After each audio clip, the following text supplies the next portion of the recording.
madaxweynaha dowlad goboleedka Hirshabelle Cali Guudlaawe Xuseen ayaa maanta dib ugu soo laabtay caasimadda Hirshabelle ee Jowhar socdaalka magaalada maanta uu ku soo gaaray madaxweynaha Hirshabelle waxa ku wehelinayay gudoomiyaha baarlamaanka Hirshabelle wasiirka wasaaradda arrimaha gudaha Hirshabelle wasiirka wasaaradda beeraha iyo waraabka dowlad goboleedka Hirshabelle iyo xubno kale oo ka tirsan maamulka Hirshabelle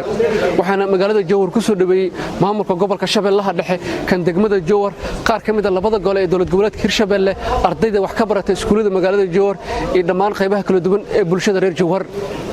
soo dhaweyn kadib gudaha madaxtooyada dowlad goboleedka Hirshabelle ayuu madaxweynaha wuxuu kulan kula qaatay qaar ka mid ah mas'uuliyiinta dowlad goboleedka Hirshabelle Cali Guudlaawe Xuseen madaxweynaha dowlad goboleedka Hirshabelle oo soo dhaweyntiisa kadib warbaahinta la hadlay wuxuu sheegay in toddobaadka soo socda Hirshabelle ay ka bilaaban doonto doorashada aqalka sare ee baarlamaanka federaalka Soomaaliya insha Allah dalkuna guud ahaan doorasho u aaday inta dhimanna aqalka sare waa la wada dhameystiri doonaa annagana insha Allah hadii la raalli ka noqdo wiiga soo socdo waxaan geli doonaa doorashada aqalka sare hadii la raalli ka noqdo insha Allah waxaan rajaynaynaa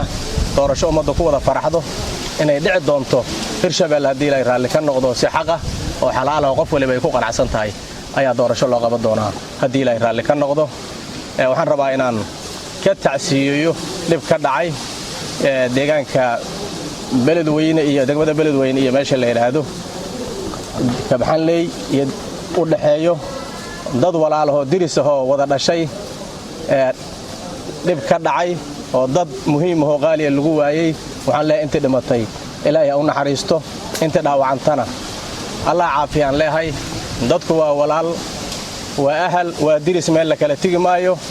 inta dhimatay Allah u naxariisto inta dhaawacantana Allah caafiye Ibrahim Ali Nur TV Universal Jowhar